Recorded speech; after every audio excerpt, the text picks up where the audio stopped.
The blood-red sunset cast long shadows across the plains of Texas when Katherine Zale first saw the wolves.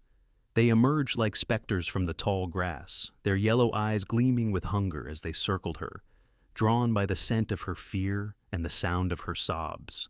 It was 1882, and the unforgiving wilderness of the Texas Panhandle cared nothing for a woman alone. Katherine had never felt so utterly abandoned.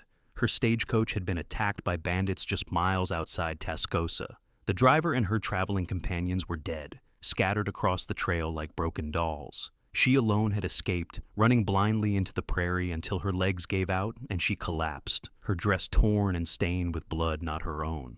Night was falling fast, and with it came the wolves, 5 of them, lean and gray, moving with predatory grace as they tightened their circle around her. Katherine pulled her knees to her chest, tears streaming down her dirt-streaked face. 22 years of life had not prepared her for dying like this, torn apart by wild beasts in an unfamiliar land. The nearest wolf crept closer, hackles raised, a low growl rumbling in its throat. Katherine closed her eyes, too exhausted and terrified to run any further. "Behind me now, I'll walk them back." The voice cut through her fear like a knife. Katherine's eyes snapped open to see a tall figure silhouetted against the dying sun. A man on horseback, his face shadowed beneath a wide-brimmed hat. In one hand, he held a rifle, pointed skyward. "I said, get behind me, miss." His voice was steady, commanding, moved slow and deliberate-like. Katherine scrambled to her feet, her legs trembling as she backed toward the stranger. The wolves tracked her movement, one darting forward before the man fired a shot into the air. The crack of the rifle echoed across the plains, and the wolf retreated. "That's it," he said, as Katherine reached his horse. "Stand easy now." He dismounted in one fluid motion, keeping himself between Katherine and the wolves. In the fading light, she could see him clearly tall and broad-shouldered, with a face weathered by sun and wind. His eyes, sharp and alert, never left the predators as he helped her onto his horse. "Lucas Blackburn," he said, not looking at her as he began walking forward, slowly advancing on the wolf pack. "Rancher out of Tascosa." Katherine clutched the saddle horn, watching in disbelief as the man called Lucas moved toward the wolves with measured steps. He fired another shot, this one into the ground near the lead wolf. The animal snarled but backed away. "Easy," Lucas murmured, his voice carrying on the evening breeze. "No need for any dying today. Just move along now." To Katherine's astonishment, the wolves began to retreat, slinking backward through the grass. Lucas kept advancing, rifle ready, until the pack turned and loped away into the gathering darkness. Only then did he turn back to her, holstering his rifle and taking the reins of his horse. "You're safe now, miss, though I reckon you've had yourself quite a day." Katherine could only nod, shock and exhaustion washing over her in equal measure.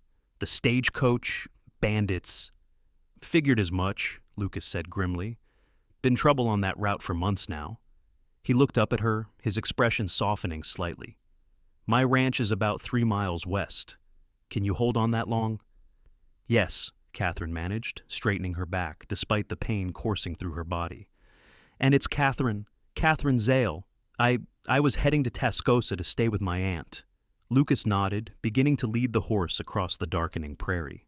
"Well, Miss Zale, we'll get you to Tascosa. But tonight, you need food, rest, and maybe a doctor's looking at." As they moved across the twilight landscape, Katherine found herself studying her rescuer. He moved with the easy confidence of a man accustomed to the harsh realities of frontier life.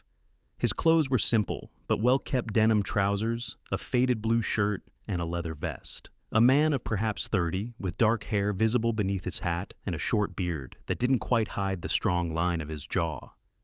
"Thank you," she said finally, her voice little more than a whisper, "for saving my life." Lucas glanced back at her, his expression unreadable in the growing darkness. Anyone would have done the same, but Katherine knew better. In the 2 months since leaving her home in Boston, she had learned that kindness was far from universal in the territories. Many would have ridden past a woman in distress, especially as night fell in wolf country. "How did you find me?" she asked as they crested a small rise, the pain in her legs momentarily forgotten. "Wasn't looking for you specifically," Lucas replied. "Was tracking those wolves. They've been picking off calves from my herd. Heard your crying and came to investigate." He paused. "Lucky timing is all." Lucky indeed, thought Katherine, though it felt like more than luck. After losing everything her parents to influenza last winter, her home to creditors, and now the last of her possessions to bandits, perhaps fate had finally shown her a small mercy. The first stars were appearing overhead when they reached Lucas Blackburn's ranch. It wasn't as grand as some Katherine had seen on her journey west, but it was substantial. A sturdy main house built of timber and stone, a large barn, corrals, and several outbuildings. Lanterns glowed in windows, and smoke curled from the chimney. As they approached, a door opened, spilling golden light across the yard. A woman hurried out, her gray hair pulled back in a severe bun. "Mr. Blackburn, we were getting worried with night falling, and..." She stopped short at the sight of Katherine. "Lord above, what's happened?" "Stagecoach robbery, Mrs. Winters," Lucas said, helping Katherine down from the horse. "Miss Zale here needs tending." Katherine's legs buckled as her feet touched the ground, and Lucas caught her easily, one strong arm around her waist. "I've got you," he murmured, so only she could hear. Then, louder, "Mrs. Winters, prepare the guest room and heat some water, and send Eli for Dr. Porter." The housekeeper hurried back inside, and Lucas supported Katherine as they walked toward the house. "Just a little further," he encouraged as she leaned heavily against him. Inside, the ranch house was simply but comfortably furnished. A fire crackled in the stone hearth, and kerosene lamps cast a warm glow over polished wood furniture. Lucas guided Katherine to an armchair near the fire. "You're safe now," he said, those three simple words nearly undoing her composure. "Rest here. Mrs. Winters will help you get cleaned up, and the doctor will be here soon." Katherine nodded, suddenly too exhausted to speak. As Lucas stepped away, she caught his hand. "The others," she said, her voice breaking. "From the stagecoach. Someone should..." "I'll send my men at first light," he promised. "Nothing can be done tonight." When he left the room, Katherine stared into the flames, images of the attack flashing unbidden through her mind. The shouts, the gunshots, the driver slumping forward with blood blossoming across his shirt, her fellow passengers, an elderly couple, and a young man cut down as they fled. Her own desperate escape into the wilderness, running until her lungs burned and her legs threatened to give out. "Mrs." Winters returned with clean towels and a basin of steaming water. "Poor dear," she clucked, helping Katherine remove her torn and bloodied outer garments. "What a terrible ordeal you've had." As the housekeeper gently cleaned dirt and blood from her face and hands, Katherine allowed herself to be cared for, too drained to maintain the composure expected of a proper Boston lady. When Mrs. Winters discovered the deep gash on her arm, a souvenir from falling during her desperate flight, Katherine barely felt the sting as it was cleaned and bandaged. Dr. Porter arrived just as Mrs. Winters was helping Katherine into a borrowed nightgown. He was a kindly man with spectacles and a well-trimmed mustache who examined her injuries with professional efficiency. "Nothing broken," he pronounced at last, packing away his instruments. "That cut on your arm will heal clean if you keep it dressed. What you need most is rest and nourishment." He patted her hand. "You're a fortunate young woman, Miss Zale. Not many survive an encounter with bandits, let alone wolves." "I know," Katherine whispered, "if Mr. Blackburn hadn't come along." "Lucas is a good man," the doctor said, rising. "One of the best in these parts, though he keeps to himself most days.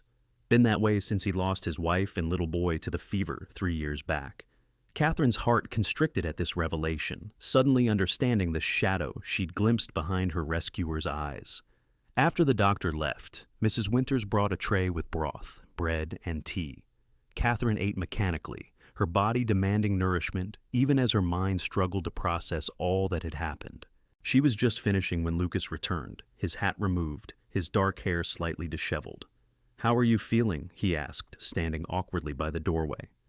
"Better," Katherine said, "thanks to your kindness." He shrugged, uncomfortable with her gratitude. "I've arranged for you to stay here until you're recovered. Then I'll take you to your aunt's in Tascosa." "I appreciate that more than I can say, Mr. Blackburn." "Lucas," he corrected, meeting her eyes directly for the first time. His were a deep brown, like rich earth after rain. "No need for formalities after what we've been through."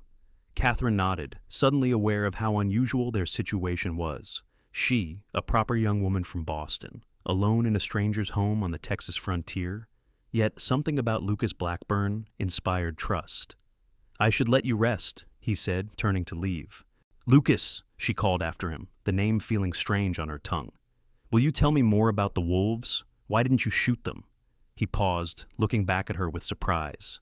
No need to kill what you can scare off, he said simply. They're just trying to survive, same as us. A faint smile touched his lips. Besides, wolves mate for life. Kill one, and you leave another to grieve. Seems a harsh punishment for being hungry. With that, he bid her good night, leaving Katherine to ponder this unexpected philosophy from a frontier rancher. As she settled into the clean, soft bed in the guest room, the events of the day caught up with her at last. She fell into a deep sleep, dreaming of wolves with sorrowful eyes and a tall figure standing between her and danger. Katherine woke to sunlight streaming through unfamiliar curtains.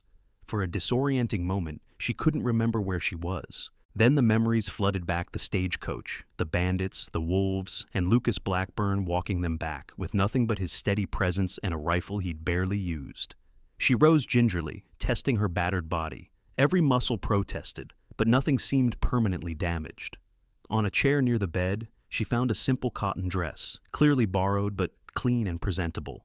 Katherine dressed carefully, wincing as she pulled the fabric over her bandaged arm. Downstairs, she found Mrs. Winters in the kitchen, kneading bread dough with practiced hands. The housekeeper looked up with a warm smile. "Good morning, Miss Zale. How did you sleep?" "Surprisingly well," Katherine admitted, accepting a cup of coffee. "Where is Mr. Blackburn?" "Left at dawn with his men," Mrs. Winters replied, her expression sobering. "Gone to the stagecoach to take care of matters." Katherine nodded, a lump forming in her throat. Those poor people deserved a proper burial, at least. Will they try to find the bandits?" "That's the sheriff's job, though I expect Lucas will have words with Sheriff Dawson about it." Mrs. Winters set a plate of eggs and bacon before Katherine. "Eat now, you need your strength." Katherine ate obediently, surprised by her own appetite. As she finished, the sound of hoofbeats announced riders approaching. Through the window, she saw Lucas dismounting from his horse, giving instructions to two men who rode onward toward town. He entered the kitchen a few minutes later, removing his hat and running a hand through his hair. His face was grim, but it softened slightly when he saw Katherine. "You're up. Good." He poured himself coffee and sat across from her. "How are you feeling?" "Sore but alive," she replied. "Did you find them, the others?" Lucas nodded. "We've taken care of them properly. My men are riding to Tascosa now to inform the sheriff and bring back your aunt, if she's willing to come." "Aunt Margaret," Katherine said, suddenly remembering her purpose in coming to Texas. "She doesn't know what's happened. She'll be worried when I don't arrive." "She'll know soon enough," Lucas assured her. "We recovered what belongings we could from the stagecoach. Not much, I'm afraid. The bandits took anything of value." Katherine sighed. "I didn't have much to begin with. Just some clothes, a few books, and my mother's locket." She touched her throat reflexively, relieved to find the silver locket still there. She'd worn it beneath her dress, thankfully hidden from the bandits' greedy eyes. Lucas watched her with unexpected gentleness. "May I ask what brings you all the way from Boston to Tascosa? It's not exactly a destination for young ladies of quality." The question might have seemed impertinent from another, but Katherine found herself answering honestly. "Necessity. After my parents died, there was nothing left for me in Boston. Aunt Margaret is my only remaining family, and she offered me a home." "I'm sorry for your loss," Lucas said quietly, and Katherine knew he understood grief in a way few others could. "Dr. Porter told me about your family," she said softly. "I'm sorry too." Something flickered in Lucas's eyes, pain, perhaps, or surprise that the doctor had shared his personal tragedy. But he merely nodded. "Life out here can be harsh. You learn to go on, or you don't survive." They sat in companionable silence for a moment until Mrs. Winters bustled in with fresh linens. "Miss Zale, if you're feeling up to it, perhaps you'd like a tour of the ranch. It's a fine day, and some fresh air would do you good." Katherine glanced at Lucas, who nodded. "I could show you around if you'd like. Nothing too strenuous." "I'd like that very much," Katherine said, surprising herself with her eagerness to spend more time with this quiet, thoughtful man who had saved her life. Outside, the April sun warmed the Texas landscape, bringing a vibrant green to the rolling prairie. Lucas led Katherine at a leisurely pace around the ranch buildings, pointing out the barn, bunkhouse, smokehouse, and corrals. Several cowboys tipped their hats respectfully as they passed. "You have a beautiful place here," Katherine observed. "How long have you been ranching?" "Built this place 7 years ago," Lucas replied, surveying his property with quiet pride. "Started with just 50 head of cattle and this parcel of land. Now I run over 2,000 head across 12,000 acres." "That's impressive," Katherine said sincerely. "You must work very hard." "It's a good life," he said simply. "Hard, but good." They walked to a corral where several horses grazed. Lucas whistled, and a handsome chestnut mare trotted over, nuzzling his outstretched hand. "This is Penny," he said, a genuine smile lighting his face. "Best cutting horse in the county. She's the one who carried you home last night." Katherine reached out tentatively to stroke the mare's velvet nose. "Thank you, Penny," she said, smiling when the horse nickered softly. Lucas watched her, something unreadable in his expression. "You ever ride, Miss Zale?" "Katherine," she corrected him. "And yes, though it's been some years. In Boston, ladies ride side saddle in the park, not across open country." "Well, Katherine," he said, her name sounding different in his deep voice, "when you're feeling stronger, perhaps I'll teach you to ride properly. Might be a useful skill in these parts." The offer touched her. It suggested she might remain here longer than just a brief recovery, though she knew her aunt would be coming soon to collect her. They continued their tour, eventually reaching a small rise overlooking the ranch. Lucas stopped, gazing out over his land. "The wolves' den somewhere in those hills to the north," he said, pointing to distant ridges. "Been here long before any of us. Figure they have as much right to the land as we do, long as they leave my cattle alone." "It's an unusual perspective," Katherine observed. "Most men would shoot them on sight." Lucas shrugged. "Maybe I'm just an unusual man." Their eyes met, and for a moment Katherine felt something shift between them, a recognition, perhaps, of kindred spirits despite their different backgrounds. The moment was broken by a rider approaching fast from the direction of Tascosa. Lucas tensed, his hand moving instinctively toward his gun before relaxing as he recognized his ranch hand. "That's Eli," he said. "Must have news from town." They walked back to the main house, arriving just as Eli dismounted, looking troubled. "Mr. Blackburn," he said, nodding respectfully to Katherine before turning to his employer.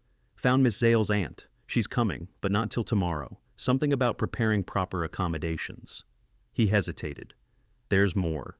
Sheriff Dawson says those bandits hit another stage yesterday, further south. 3 dead. He's forming a posse to go after them." Lucas frowned. "Those are the Comanche raiders, not ordinary bandits. Dawson's going to get men killed if he's not careful." "Comanche raiders?" Katherine asked, alarmed. "But the Comanche have been on reservations for years." "Not Comanche at all," Lucas explained grimly. "White men who dress like Indians to spread fear and deflect blame. Led by a man called Randall Deeks. Used to ride with them before I settled here." Katherine's eyes widened at this revelation, but Lucas didn't seem to notice her reaction as he continued. "Eli, tell Sheriff Dawson I'll join his posse. I know Deeks and his methods better than most." He turned to Katherine. "You'll be safe here with Mrs. Winters until your aunt arrives tomorrow." "You're going after them?" Katherine couldn't hide her concern. "But it's dangerous." "Those men killed innocent people," Lucas said, his jaw set. "They'll keep killing if they're not stopped, and they're giving decent Comanche a bad name in the process." There was no arguing with his determination. Katherine nodded, suddenly fearful at the thought of Lucas riding into danger. In just one day, this stranger had become important to her in ways she couldn't quite articulate. "Please be careful," she said simply. Lucas's expression softened. "I always am." He turned to Eli. "Tell Dawson I'll meet the posse in town in an hour." As Eli rode back toward Tascosa, Lucas went to prepare for the dangerous task ahead. Katherine watched him go, a strange ache in her chest. She had only just found safety in this man's presence, and now he was riding toward peril. Mrs. Winters appeared beside her, a knowing look in her aged eyes. "Don't you worry about Lucas Blackburn, Miss Zale. That man has more lives than a cat, and more reason to come back safe now than he's had in a long while." Katherine felt her cheeks warm at the housekeeper's implication, but didn't contradict her. Instead, she turned her gaze toward the distant hills where wolves and bandits roamed and prayed for the safe return of the man who had already saved her once. Lucas rode out shortly after, dressed in trail clothes with a Winchester rifle in his saddle scabbard and a Colt revolver on his hip. He bid Katherine a brief farewell, promising to return as soon as possible. As she watched him disappear down the trail to Tascosa, Katherine felt oddly bereft, as though a vital part of her world had suddenly gone missing. The rest of the day passed slowly. Katherine helped Mrs. Winters with household chores, grateful for the distraction. The housekeeper proved to be a treasure trove of information about Lucas Blackburn, sharing stories that painted a picture of a complex man with a difficult past. He wasn't always a rancher, Mrs. Winters explained as they prepared vegetables for dinner. Was a bounty hunter for years after the war, had a fearsome reputation, though he never killed unless he had to. That's how he met Sarah, his wife. She was a school teacher in Amarillo, tamed him right down, she did. And they had a son? Katherine asked gently. Mrs. Winters nodded, her eyes sad. Little Jamie, just 4 years old when the fever took them both. Lucas nearly died himself, not from the fever, mind you, but from grief. Didn't speak for months afterward, just worked himself to exhaustion every day. She sighed. Been better this past year, but still keeps to himself. First time I've seen him take an interest in anything beyond this ranch in a long while was when he brought you here. Katherine absorbed this information, her heart aching for the losses Lucas had endured. It explained much about his quiet intensity and the shadows that sometimes crossed his face. Night fell with no word from town. Mrs. Winters assured Katherine this was normal. Puzzes often took days to track outlaws, but she couldn't help worrying. She slept fitfully, waking at every sound, hoping it might be Lucas returning safely. Morning brought a visitor, but not Lucas. A carriage arrived shortly after breakfast, and from it emerged a tall, severe-looking woman in an expensive traveling dress. Aunt Margaret Zale had come to collect her niece. Katherine, my dear, she exclaimed, examining her niece's bruised face and bandaged arm with obvious dismay. What a dreadful ordeal you've suffered. I came as soon as I heard. Katherine embraced her aunt, genuinely glad to see her only remaining family. Margaret Zale was her father's older sister, a widow who had moved to Texas 15 years earlier when her husband acquired banking interests in the territory. She had always been kind to Katherine, if somewhat distant. Thank you for coming, Aunt Margaret. I'm so sorry for the trouble. Nonsense, her aunt replied briskly. Family is family. Now, I've brought proper clothes for you, and we should return to Tascosa immediately. I have a comfortable home there, and you can recover properly. Katherine felt a surprising reluctance to leave. Mr. Blackburn has been very kind. I should at least wait to thank him before departing. Mr. Blackburn has joined the posse hunting those terrible bandits? Margaret said with a frown. Sheriff Dawson says they may be gone for days. I've left a substantial reward with Mrs. Winters to give him upon his return, as thanks for your rescue. A reward? Katherine echoed, somehow certain that Lucas would not appreciate such a gesture. Aunt Margaret, that's not necessary. He didn't help me for money.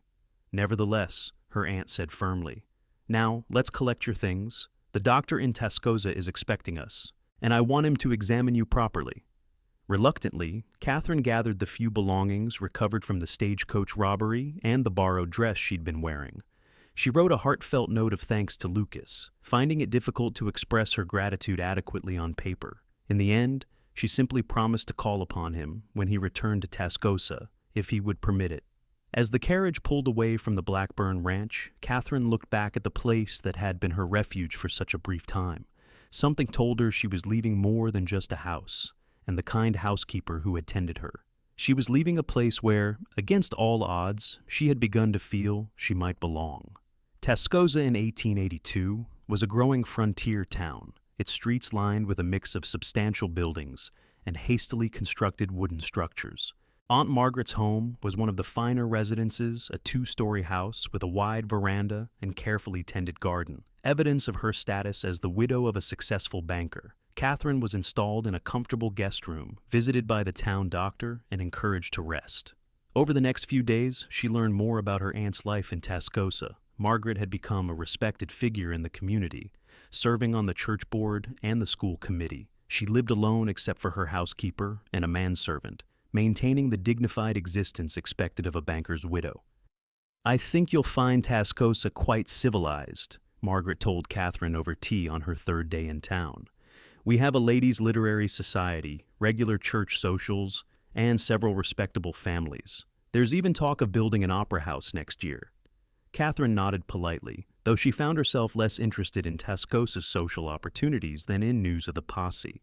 Each day she asked if there had been word, and each day the answer was the same: nothing yet. On the 5th day after her arrival, Katherine ventured into town with her aunt to purchase fabric for new dresses. As they emerged from the dry goods store, a commotion at the far end of the street caught their attention. Riders were coming in men, horses, and what appeared to be prisoners. "The posse," someone nearby said. "They're back. Looks like they got the raiders."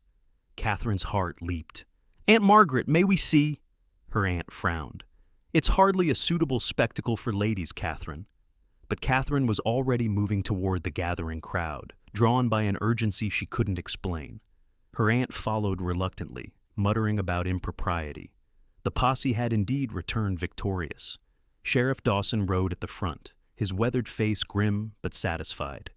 Behind him came 10 or 12 men, some wounded, but all sitting tall in their saddles. And at the rear, 3 prisoners bound and slumped on their horses. Katherine scanned the returning heroes anxiously, looking for Lucas's tall figure and broad shoulders. She spotted him near the middle of the group, his face streaked with dust and what might have been blood, but unmistakably alive. Relief flooded through her, so intense she felt momentarily lightheaded. The crowd pressed forward, cheering the men who had captured the notorious raiders. In the confusion, Katherine lost sight of Lucas. By the time the prisoners had been taken to the jail and the crowd began to disperse, she couldn't find him among the men accepting congratulations and whiskey outside the saloon. "He's probably returned to his ranch," Aunt Margaret said, taking Katherine's arm. "Come, we should go home. This is no place for ladies." "But I wanted to speak with Mr. Blackburn," Katherine protested, "to thank him properly." "You can send him a note," her aunt replied firmly. "It would not be appropriate for you to approach him in such circumstances." Reluctantly, Katherine allowed herself to be led back to her aunt's house, though her thoughts remained with Lucas. He had looked exhausted and perhaps injured. Was he receiving proper care? Had he gone directly back to his ranch, or would he stay in town tonight? That evening, as they sat in Aunt Margaret's parlor after dinner, a knock came at the front door. The manservant answered it, then appeared in the parlor doorway. "Mr. Lucas Blackburn is asking to see Miss Katherine, madam," he announced. Aunt Margaret frowned. "At this hour? Most irregular." But Katherine was already on her feet, her heart racing. "Please show him in, James." Lucas entered the parlor looking somewhat uncomfortable in the formal setting. He'd clearly made an effort to be presentable, his clothes were clean, his hair neatly combed, and he held his hat respectfully in his hands. A healing cut marked one cheekbone, but otherwise he appeared unharmed. "Good evening, Mrs. Zale, Miss Zale," he said, nodding to both women. "I apologize for the late call, but I wanted to assure myself that Katherine Miss Zale was recovering well." Aunt Margaret regarded him coolly. "My niece is doing quite well, Mr. Blackburn, thank you. We are, of course, extremely grateful for your assistance during her ordeal."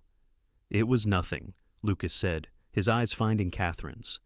"I'm glad to see you looking so much better." "I'm glad to see you back safely," Katherine replied, unable to hide the warmth in her voice. "We heard the posse was successful. We were. Deeks and his 2 remaining men will face justice." A shadow crossed Lucas's face. Though it came at a cost. 2 good men were wounded and 1 killed. "Please, sit down, Mr. Blackburn," Aunt Margaret offered, her manner thawing slightly in the face of his obvious concern for Katherine. "Would you care for some tea?" "Thank you, madam," Lucas said, taking a seat across from Katherine. "That would be kind." As Aunt Margaret rang for the housekeeper, Katherine studied Lucas. Despite his cleaned-up appearance, exhaustion was evident in the lines around his eyes and the careful way he held himself. "You're hurt," she said softly. He shook his head. "Nothing serious. A few bruises, that's all." "You're too modest, Mr. Blackburn," came a new voice from the doorway. Sheriff Dawson stood there, having been admitted by the manservant. "Begging your pardon, Mrs. Zale, for the intrusion. I saw Blackburn's horse outside and wanted a word." "Of course, Sheriff," Aunt Margaret said, clearly surprised by this second unexpected visitor. "Please join us." The sheriff entered, nodding to the ladies before turning to Lucas. "Just wanted to thank you properly, Blackburn. If you hadn't tackled Deeks when he was about to shoot me, I'd be a dead man now." He looked at Katherine and Margaret. "Your friend here saved my life and took a knife in the side for his troubles." Katherine gasped, her eyes flying to Lucas, who looked distinctly uncomfortable with the sheriff's praise. "It's nothing," he insisted. "Doc Porter patched me up fine." "Well, I won't forget it," Sheriff Dawson said firmly. "Nor will anyone else in Tascosa. Deeks and his men have been terrorizing these parts for too long." After declining Aunt Margaret's offer of refreshment, the sheriff departed, leaving an awkward silence in his wake. "A knife wound is hardly nothing, Mr. Blackburn," Katherine said, her voice tight with concern. Lucas met her gaze steadily. "I've had worse, and it was worth it to put Deeks behind bars." "You know this man Deeks personally?" Aunt Margaret inquired, returning to her seat as the housekeeper brought tea. Lucas hesitated, then nodded. "We rode together briefly many years ago, before I knew the kind of man he was. When I left to make an honest living, he took it as a personal betrayal." His jaw tightened. "He's always been ruthless, but attacking stagecoaches, killing innocent travelers, that's new, even for him. And now he's captured thanks to you," Katherine said softly. Lucas shrugged, clearly uncomfortable with her admiration. "It was a group effort.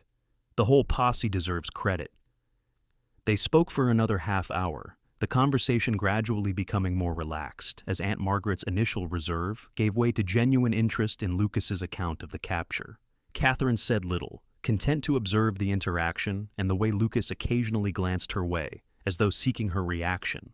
When Lucas finally rose to leave, Aunt Margaret surprised Katherine by inviting him to dinner the following evening. "We would be honored if you would join us, Mr. Blackburn. It's the least we can do to thank you properly for all you've done." "The honor would be mine, Mrs. Zale," Lucas replied, his eyes finding Katherine's once more. "Until tomorrow, then." After he had gone, Katherine turned to her aunt with undisguised curiosity. "That was unexpected. I thought you might consider Mr. Blackburn, too. Frontier for your table." Aunt Margaret smiled slightly. "I may be proper, Katherine, but I'm not blind. Mr. Blackburn is clearly a man of substance and character, whatever his past might hold, and he saved your life." She patted Katherine's hand. "Besides, eligible men of quality are rare in these parts. It would be foolish to discourage an acquaintance that might prove beneficial." Katherine blushed, both embarrassed and pleased by her aunt's transparent matchmaking. "Lucas Mr. Blackburn has suffered great loss, Aunt Margaret, his wife and son." "Yes, I've heard," her aunt said gently. "All the more reason he might appreciate the company of a kind young woman. But I'm getting ahead of myself. For now, let's simply welcome him as a friend and hero." That night, Katherine lay awake long after retiring, her thoughts full of Lucas Blackburn. She had known him less than a week, yet he occupied her mind in a way no man ever had. It wasn't simply gratitude for her rescue, though that was certainly part of it. There was something about his quiet strength, his unexpected gentleness with both her and the wolves, his clear moral compass despite his rough past. For the first time since her parents' death, Katherine felt a spark of hope for her future, not just survival, but the possibility of happiness. Whether that future might include Lucas remained to be seen, but she found herself desperately wanting the chance to find out. The following evening, Lucas arrived promptly for dinner, dressed in what were clearly his best clothes, a dark suit that, while not fashionable by Boston standards, fit him well, and highlighted his athletic build. He brought flowers for Aunt Margaret and, to Katherine's delight, a small book of poetry for her. "Mrs. Winters mentioned you lost your books in the robbery," he explained somewhat awkwardly as she accepted the gift. "Thought you might like something to read while you recover." Katherine ran her fingers over the leather-bound volume of Tennyson. "It's perfect, thank you." Dinner proved surprisingly enjoyable. Lucas, while not overly talkative, was well-spoken and knowledgeable about a range of topics. He discussed cattle markets with the expertise of a successful businessman, and showed genuine interest in Katherine's descriptions of life in Boston. "Have you ever been east, Mr. Blackburn?" Aunt Margaret inquired as they enjoyed apple pie for dessert. "Once, after the war," Lucas replied. "Spent some time in New York and Philadelphia. Fine cities, but too crowded for my taste." He smiled slightly.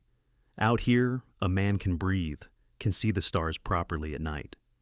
"I've noticed that," Katherine said. "The sky seems enormous here, especially at sunset." Nothing like a Texas sunset, Lucas agreed, his eyes warming as they met hers. Particularly from the rise behind my ranch house. You can see clear to the horizon there. Perhaps Katherine might see it again someday, Aunt Margaret suggested, her tone casual but her meaning clear. When she's fully recovered, of course.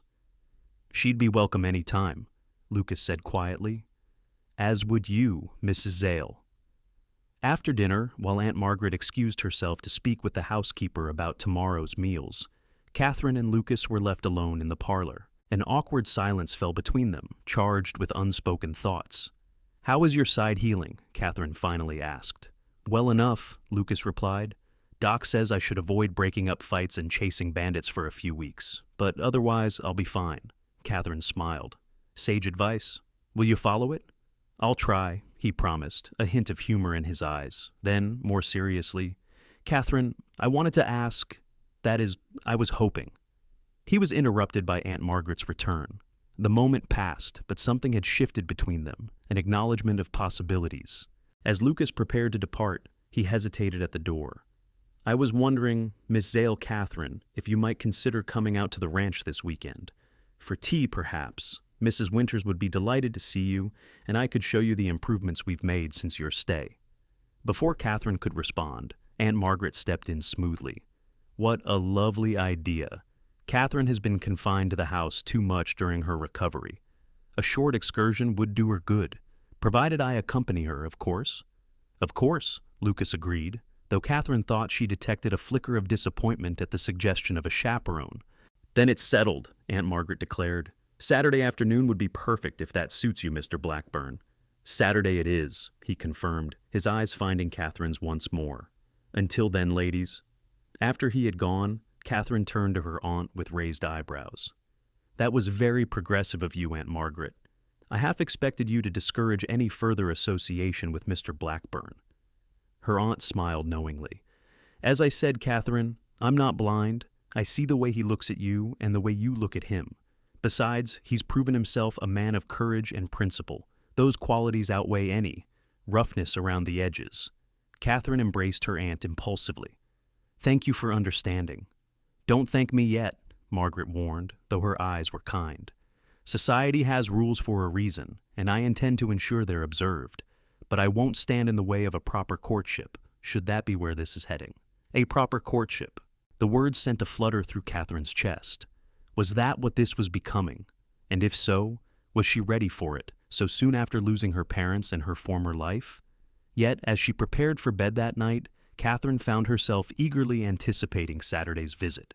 In just over a week, Lucas Blackburn had transformed from a stranger to someone whose presence she craved. It was terrifying and exhilarating all at once. Saturday dawned clear and mild, perfect for the planned excursion to the Blackburn Ranch. Katherine dressed with particular care in a pale blue dress that complemented her eyes, arranging her honey blonde hair in a simple but flattering style. Aunt Margaret observed these preparations with a knowing smile, but said nothing. They departed mid-morning in Aunt Margaret's carriage, following the road northwest out of Tascosa. As they approached the now familiar ranch buildings, Katherine felt a curious sensation of homecoming. Though she had spent only 2 nights here, Lucas was waiting for them in the yard, his face lighting up at the sight of Katherine. He helped both women down from the carriage with careful courtesy, though his hand lingered a moment longer on Katherine's than was strictly necessary. "Welcome back," he said, his voice warm. "Mrs. Winters has prepared quite a spread for tea, and Penny has been asking after you." Katherine laughed. "Has she indeed? Then I must pay my respects to her first." Lucas led them to the corral, where the chestnut mare grazed peacefully. At his whistle, Penny trotted over, nickering a greeting. Katherine reached out to stroke the horse's velvety nose, delighting in the gentle way the mare nuzzled her hand. "She remembers you," Lucas said, watching them with evident pleasure. "Animals have excellent judgment of character," Aunt Margaret observed, surprising both Katherine and Lucas. "My late husband always said you could tell a person's true nature by how animals responded to them." "Your husband was a wise man," Lucas replied, looking at the older woman with new respect. They proceeded to the house, where Mrs. Winters greeted them enthusiastically, especially Katherine. "Look at you now," she exclaimed, a far cry from the poor thing Mr. Blackburn carried in that night. Does my heart good to see you so well, Miss Zale." Tea was served on the veranda, allowing them to enjoy the pleasant spring weather while taking in the vista of the ranch. Lucas pointed out various features of his operation, the new barn being constructed to the west, the spring-fed creek that provided water year-round, the distant pastures where his prized Hereford cattle grazed. "You've built something remarkable here," Aunt Margaret commented, genuine admiration in her voice, especially for a man operating alone. "Not entirely alone," Lucas corrected her. "I have good men working for me, and Mrs. Winters has been with me from the beginning." "Still, it takes vision to create something like this," Katherine said softly. "And courage." Lucas met her eyes, something unspoken passing between them. Sometimes a man needs to build something lasting, something that might outlive him. After tea, Lucas suggested a short ride around the property. "I had my men prepare gentle mounts for both of you," he said, addressing Aunt Margaret's raised eyebrows. "Just a leisurely circuit to show you the best views." To Katherine's surprise, her aunt agreed. "It has been some years since I rode," Margaret admitted as they walked to the stables, "but I was considered quite accomplished in my youth."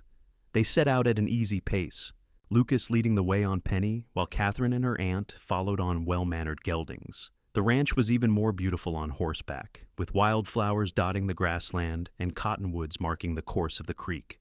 Lucas proved a knowledgeable guide, pointing out wildlife and explaining his ranching methods. At the crest of a gentle rise, they paused to admire the panoramic view. The ranch buildings looked small in the distance, with the vast Texas landscape stretching out around them.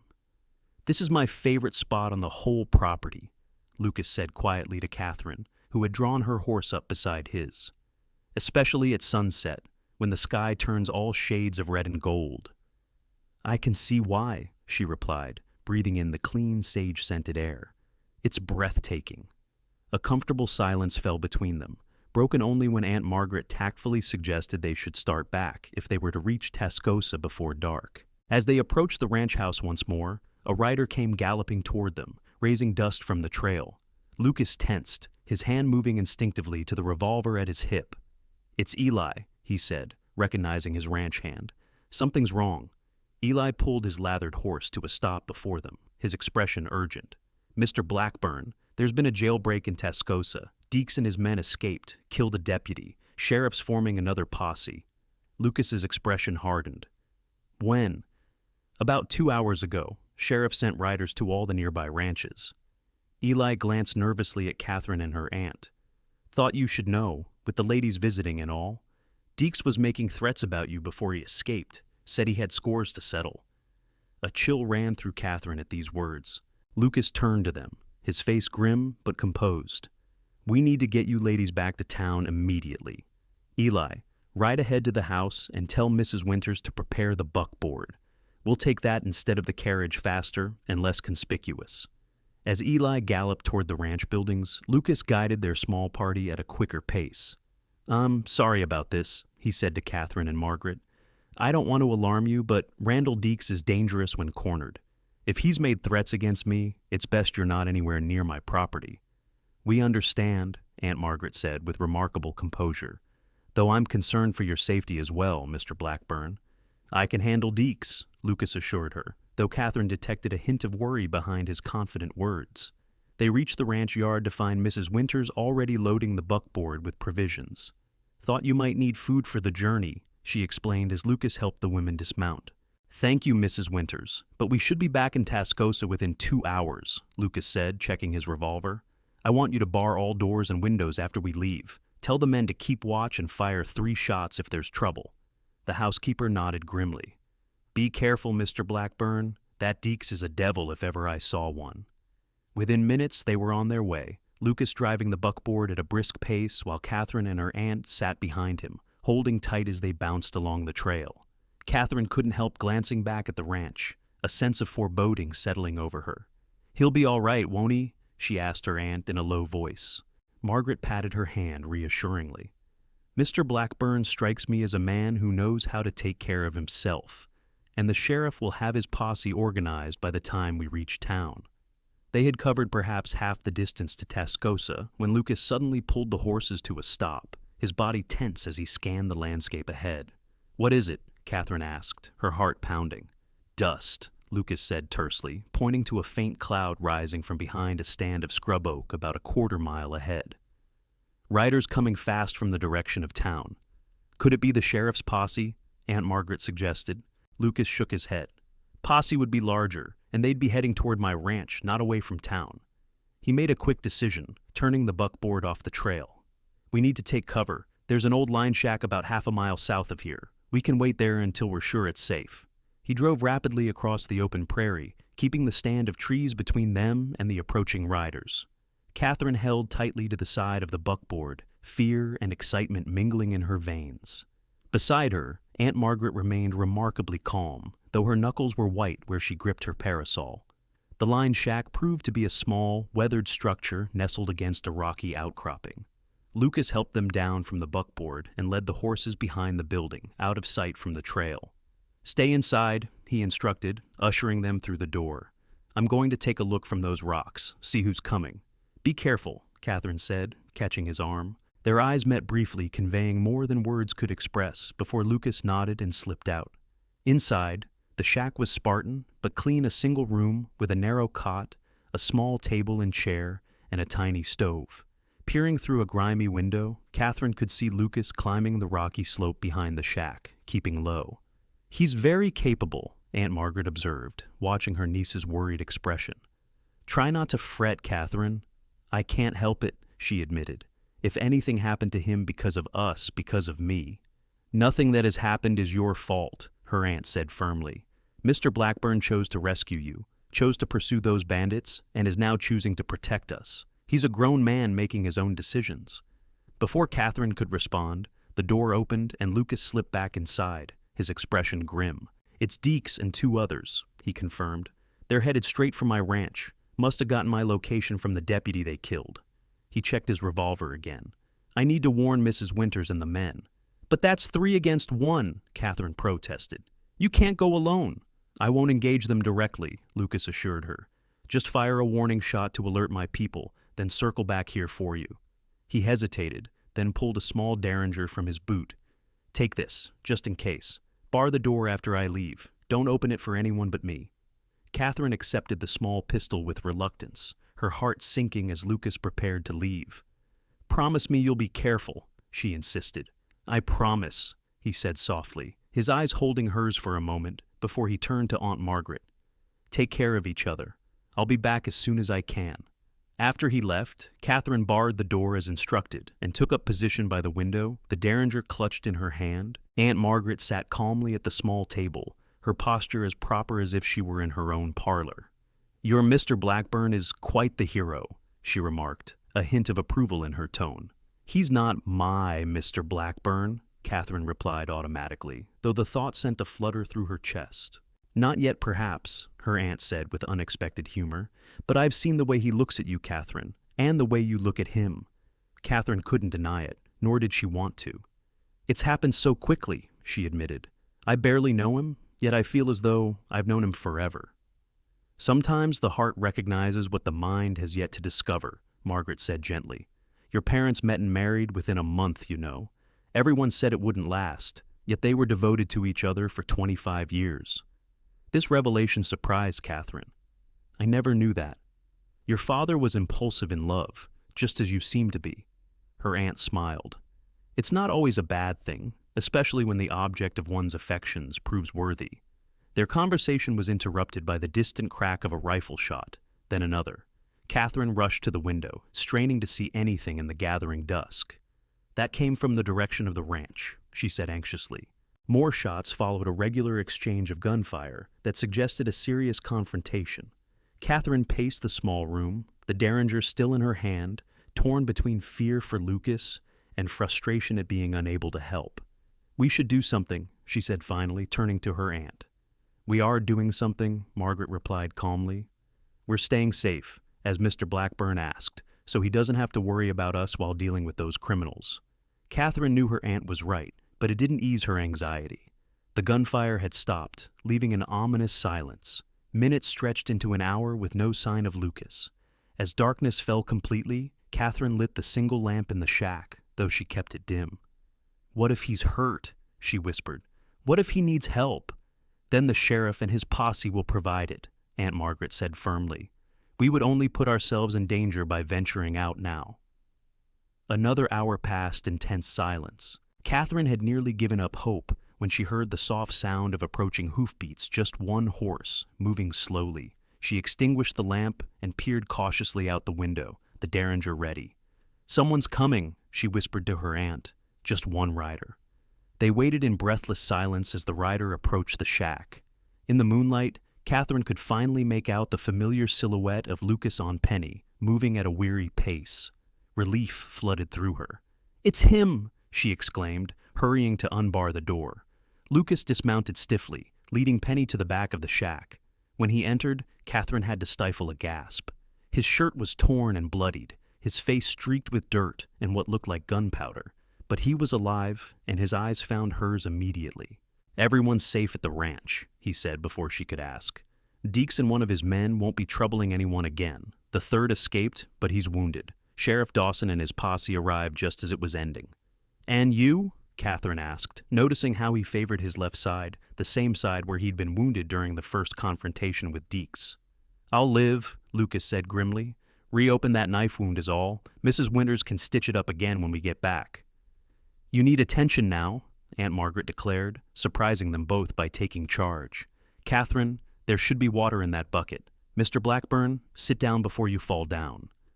Lucas complied, too exhausted to argue. Katherine found a reasonably clean cloth and began gently cleaning the blood from his face while her aunt examined the wound in his side.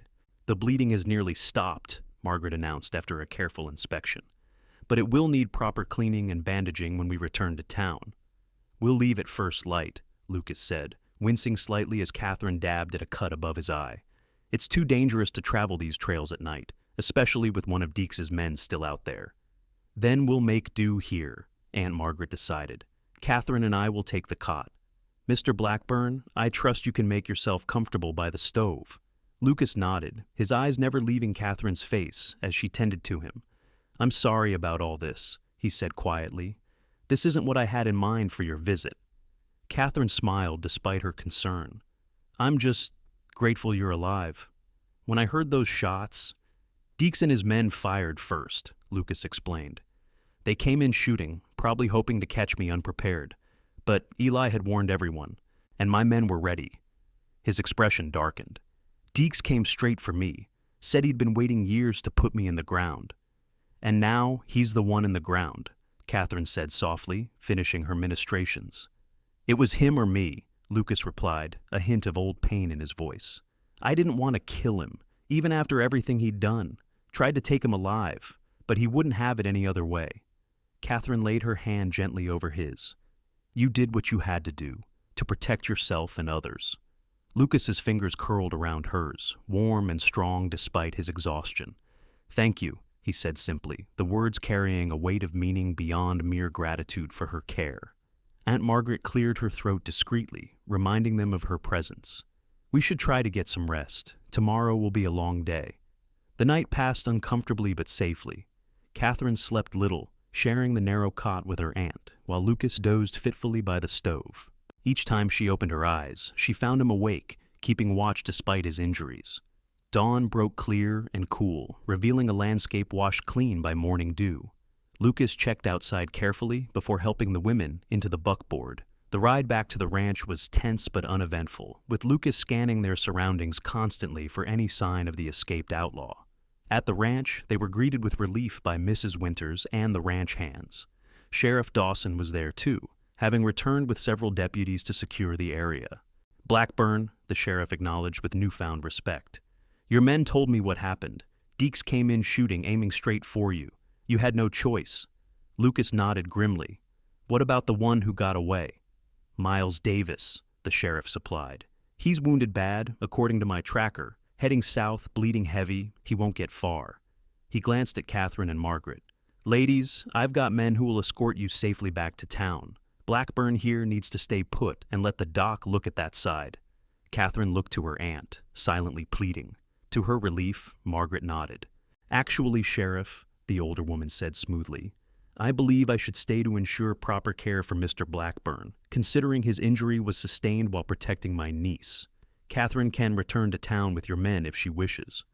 "I'm staying too," Katherine declared, brooking no argument. "Mr. Blackburn has risked his life for me more than once. The least I can do is help tend his wounds." The sheriff looked between the three of them with a knowing expression. "Suit yourselves. I'll leave a deputy here just in case Davis gets any foolish ideas about coming back." After the sheriff departed, Mrs. Winters took charge, directing Lucas to his room for proper treatment of his injuries. To Katherine's surprise, her aunt proved quite skilled at nursing, having served as a volunteer in a military hospital during the war. "The wound is clean," Margaret announced after examining Lucas's side. "No sign of infection. You're fortunate, Mr. Blackburn." "I'm fortunate in many ways," he replied, his eyes finding Katherine's across the room.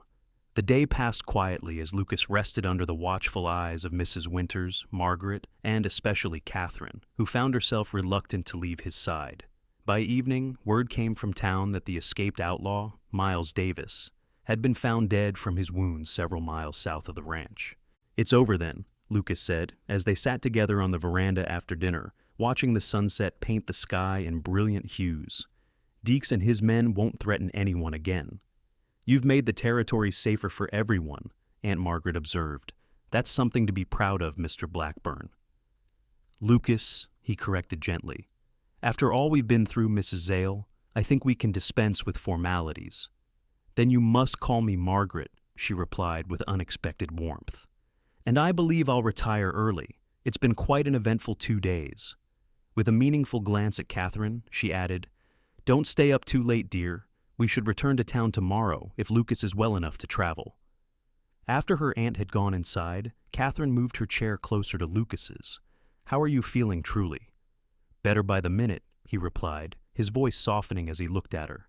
"Katherine, there's something I need to say, something I've been wanting to say since I first brought you here." Her heart quickened. "Yes?" Lucas took her hand, his touch gentle but sure. "I know we've known each other only a short time. I know it's probably too soon to speak of such things, but life out here is uncertain. We've seen that clearly these past days." He paused, gathering his thoughts. "When I found you surrounded by those wolves, something changed for me. Something I thought had died with Sarah and Jamie." Katherine squeezed his hand encouragingly. "Tell me." "I felt alive again," Lucas said simply. "For 3 years, I've been going through the motions, building this ranch, doing what needed to be done, but not really living. Then suddenly, there you were, and I cared again. About something more than just survival." "I felt it too," Katherine admitted softly. "Even in the midst of terror and loss, meeting you gave me hope, made me believe in possibilities again." Lucas's eyes, warm in the fading light, held hers. "I'm not asking for promises yet. It's too soon, and you deserve time to be sure. All I ask is that you consider staying in Tascosa longer than you perhaps planned. Give us a chance to discover if what we both feel might grow into something lasting." Katherine's heart swelled with emotion. "I'd like that very much," she whispered. "I came to Texas with no expectations beyond finding shelter with my aunt. Now, I find myself hoping for so much more." Lucas raised her hand to his lips, pressing a gentle kiss to her knuckles. "Then we'll take each day as it comes, and see where the path leads us." They sat together in companionable silence as the last light faded from the sky and the first stars appeared. Katherine felt a sense of peace she hadn't known since before her parents' death, a feeling that despite all the danger and upheaval, she was exactly where she was meant to be. The next morning, they returned to Tascosa without incident. Lucas drove the buckboard himself, despite Mrs. Winters' protests that he should rest. Katherine sat beside him, with Aunt Margaret behind them, discreetly allowing them this small closeness. Over the weeks that followed, Lucas became a regular visitor at the Zale home in Tascosa. True to his word, he courted Katherine properly, with her aunt's full approval. They attended church socials together, rode across the prairie on fine days, and spent quiet evenings on Margaret's veranda, talking about their pasts, their dreams, and the future they were beginning to envision together. Katherine discovered that beneath Lucas's reserved exterior lay a thoughtful, well-read man with a dry wit and gentle heart. He taught her to ride Western style, laughing with genuine pleasure when she mastered posting at a trot without a side saddle. She introduced him to her favorite poets and found him surprisingly familiar with Wordsworth and Tennyson. A month after the confrontation with Deeks, Lucas invited Katherine and her aunt to the ranch for a special dinner. The transformation from their last visit was remarkable. The house had been thoroughly cleaned, wildflowers arranged in vases throughout, and the dining room set with the best china Mrs. Winters could muster. After dinner, Lucas suggested a walk to watch the sunset from his favorite ridge.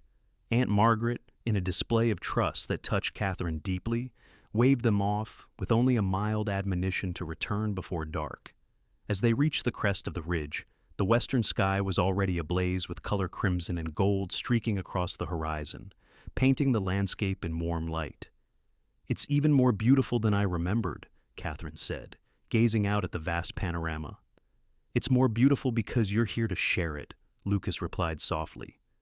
When she turned to him, Katherine found Lucas watching her with an intensity that took her breath away. Without a word, he took both her hands in his. "Katherine," he began, his voice steady despite the emotion evident in his eyes. "When I found you that day, surrounded by wolves, I thought I was saving your life. I didn't realize you would end up saving mine, bringing me back to the land of the living after years of just existing." He took a deep breath. "I love you. I think I've loved you from the first moment I saw you, though it took me some time to admit it to myself." Katherine's eyes filled with tears of joy.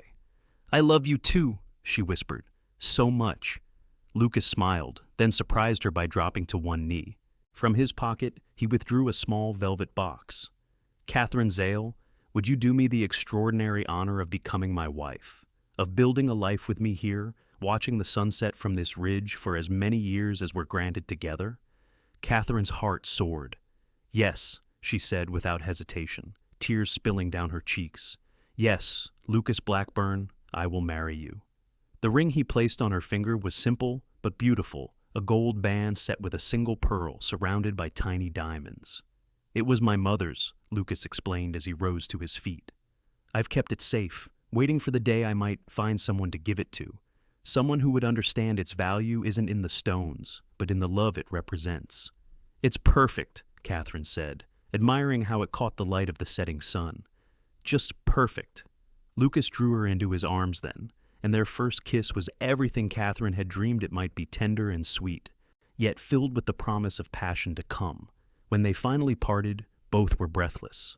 "I think," Lucas said with a smile, "your aunt might be expecting this development." Katherine laughed. "I believe she's been expecting it since the night you called on us after returning from the posse. She's quite perceptive, my Aunt Margaret." "And thankfully, quite approving," Lucas added, offering Katherine his arm as they began walking back toward the house. "Though I was prepared to face any opposition for your sake." "There will be talk in town," Katherine acknowledged. "The Boston lady and the former bounty hunter. But I find I don't care in the slightest what anyone thinks, as long as we're together." Aunt Margaret received the news of their engagement with evident satisfaction. "I shall begin planning the wedding at once," she declared. "Nothing too elaborate, of course, but proper. Perhaps in the church in Tascosa next month?" Lucas looked to Katherine, who nodded her agreement. "That would be perfect. Aunt Margaret, a small ceremony with those who matter most to us." The weeks leading up to the wedding passed in a happy blur. Katherine divided her time between Tascosa and the ranch, helping Mrs. Winters prepare what would soon be her home as well. Lucas, for his part, threw himself into improvements, adding a larger veranda, repainting the master bedroom, and constructing bookshelves to house Katherine's growing collection. Word of their engagement spread quickly through Tascosa and the surrounding ranches. Most reactions were positive, with many townspeople expressing approval of the match between the heroic rancher and the refined Eastern lady he had rescued so dramatically. A few gossips questioned the propriety of such a swift courtship, but Aunt Margaret's firm support silenced most criticism. On their wedding day, the small church in Tascosa was filled with well-wishers.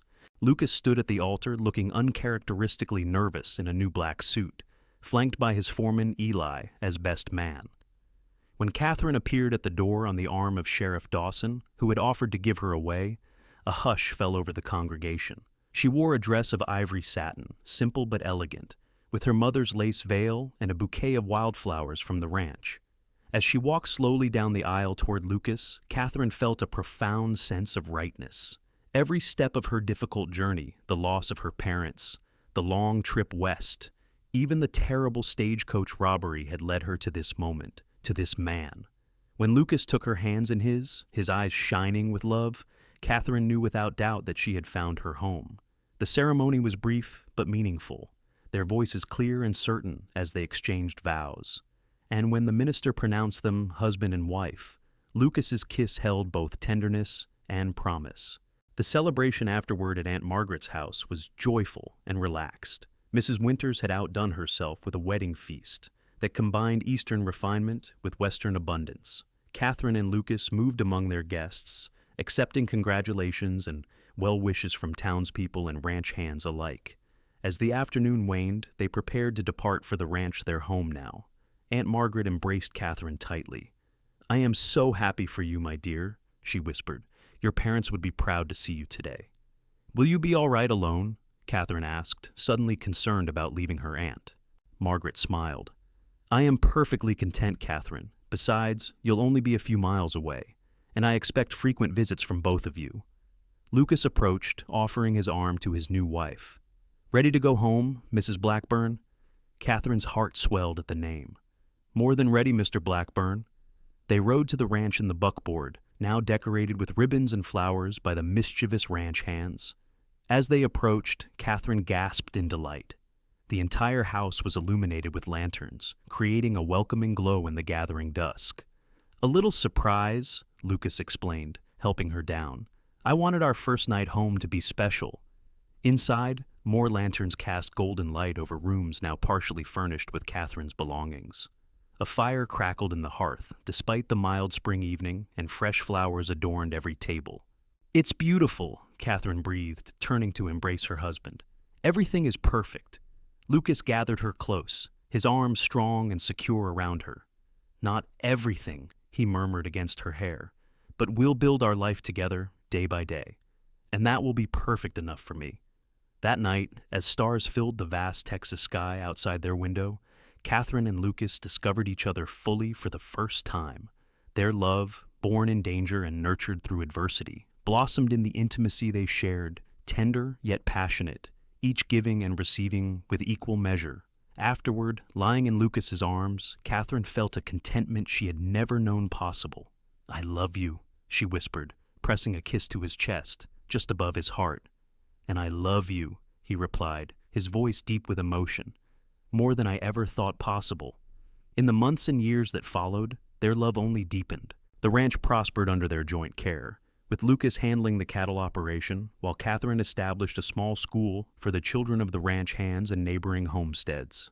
A year after their wedding, Katherine gave birth to their first child, a son they named James Thomas Blackburn, in honor of both Lucas's first son and Katherine's father. 2 years later, a daughter joined their family, Sarah Margaret. Her name's a testament to those whose love had shaped their lives. The wolves still roamed the distant hills, and sometimes on quiet evenings, Lucas and Katherine would sit on their veranda and listen to their haunting calls echoing across the prairie. They never forgot that fateful day when wolves had closed around a crying girl, and a cowboy had said, "Behind me now, I'll walk them back." It was the day their story began, a story of courage and love that would be told in their family for generations to come.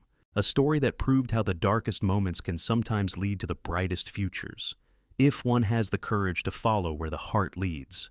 And as they watched their children grow strong and free in the Texas sunshine, Katherine and Lucas Blackburn counted themselves blessed beyond measure, not despite the hardships they had faced, but because of them.